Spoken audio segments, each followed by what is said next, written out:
Hello, 6th grade Bobcats, Mr. Flato here. Welcome back to the last week of the first quarter. Can you believe it? The first quarter of your middle school career is almost over. Hope you guys have made it a great first quarter. If you haven't, there's still time.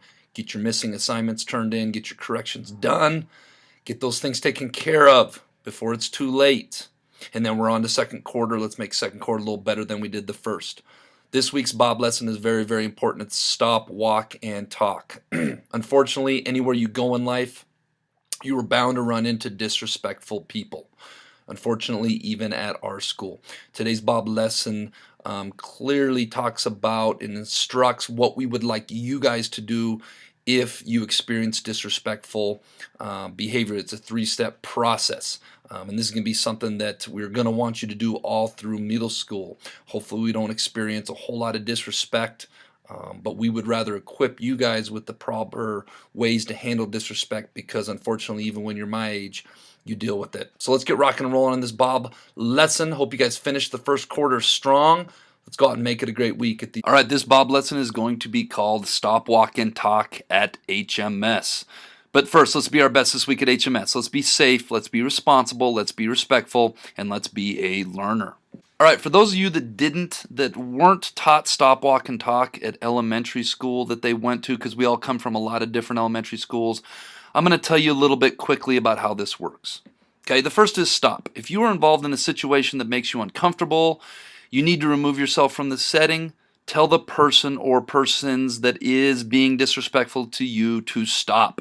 And we want to do this calmly and we want to do this strongly. Now, some of you may have been taught the stop sign in elementary school, and I get it, we're in middle school right now. We don't use the stop sign, but it is important to look that person in the eye and calmly and strongly and in a serious tone let them know stop. I do not like that behavior. I do not like what is going on. I would like it to stop. Now, there's more than one way to say stop.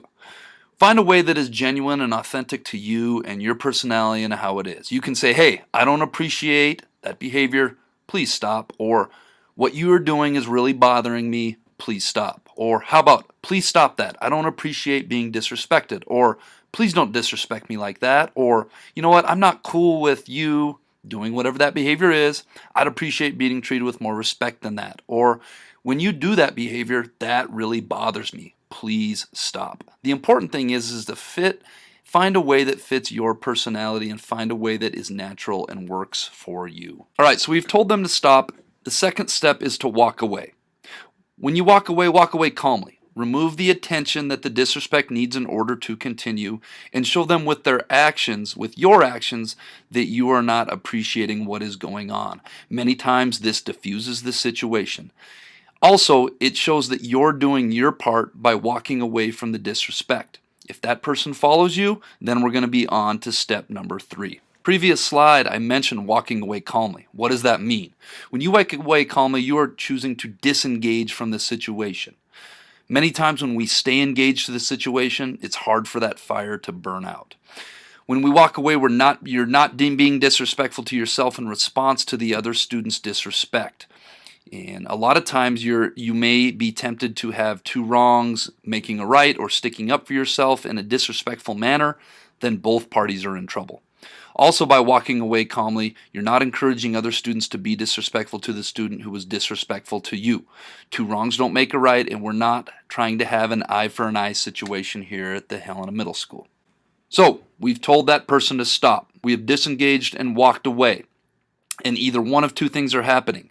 That person is following us and still disrespecting us, or the disrespect is happening over and over again. That's when we talk. When we talk to a responsible adult, an adult you trust, and we get help from that responsible adult. So, who are responsible adults? Well, we've got a school full of teachers. If this happens in a classroom, a teacher would be a great person to talk to. If this happens at recess or in the cafeteria, playground staff might be a great person to speak with. Mr. Boyle and Mr. McKay are running around all over. We see them time to time throughout the day. And then, of course, the counselors. The cool thing about talking to the counselors are we're especially trained to mediate and work through situations to get all parties back on the right tracks. Sometimes interpersonal issues come up when you are in school. And part of the education in that situation becomes sitting down with a third party and airing our grievances and getting on track with another person so that we can move on with our lives. Counselors also work to solve problems before they escalate into punitive situations. A lot of times we will step in, we will figure out what's going on, and we will try to come some sort of solution before it ends up in a problematic, punitive Mr. Boyle, Mr. McKay office situation. All right, so what's the difference between talking versus tattling? Because I know a lot of you, when you tell an adult, you feel like you're tattling. Well, talking is when you have tried to solve the problem yourself and you have used stop and you have walked away first. Tattling is when you do not use stop, you do not walk away, you go directly to reporting it to an adult. Tattling is when your goal is to get the other person in trouble. That's why stop, walk, and talk goes in that order. We want to let that other person know that, hey, we're not appreciating it and I'm going to remove myself from this situation. At that point, if that other person follows, you have done your part and it's time to get an adult involved. That's not tattling as well because we're working to problem solve. Maybe that other person that is disrespecting is having a bad day. If it repeatedly comes, then we make a decision on whether we need to take the next step. So I hope you guys know the difference between tattling and talking. All right, so you've told them to stop. You've walked away. You've told an adult. Here's what you can expect when you talk to an adult. The adult will ask you what the problem is. They will say, did you tell that person to stop? They will then ask if you calmly walked away. If you haven't done these steps first, the adult is going to ask you to do that. So make sure when we talk to an adult that we let them know what the problem is and we let them know, hey, I have told that person to stop, I've told that person to walk away, and now I'm talking to you. I know it's hard for a lot of you to report the problem to a responsible adult. Why is it so hard? Many incidents of disrespect are not reported, in spite of the fact that the research shows that reporting is the most effective tool for actually getting problem behavior to stop. When you fail to report continuing disrespectful behavior, that person often continues to disrespect other people. And so when you could have taken care of it, now other people are involved. Think of it as a forest fire. Instead of being put out when it was small and manageable, it grows and grows and grows and affects many more people in our school. And we don't want our school to become a place where our culture is we let disrespect happen. So by reporting and by using stop, walk, and talk, you're doing your part to keep disrespectful behavior at a minimum. All right, one important warning or one important caveat is if there's danger, if somebody is in imminent danger, go directly to a responsible adult. Don't use stop, walk, and talk. If there's going to be a fight, there's going to be something where somebody could get in serious injury or serious danger, go directly to an adult. That's a very important caveat of stop, walk, and talk. But let's talk about if you are the person that is being asked to stop. Whether you agree with it or not, let's take a deep breath. Okay, maybe that other person is having a bad day. Maybe that other person is perceiving what is going on differently than what you think you are doing.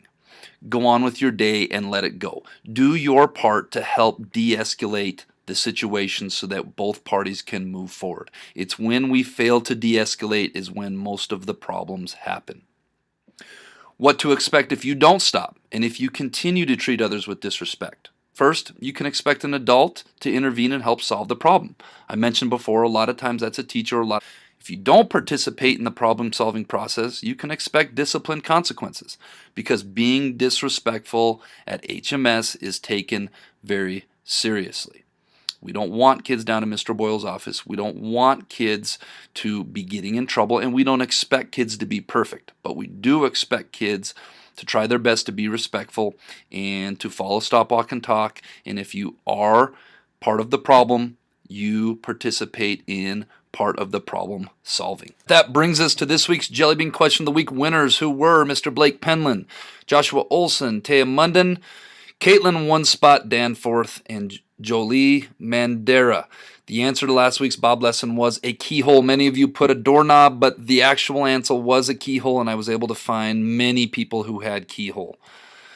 This week's Jellybean Question of the Week is, what question can you honestly never answer yes to?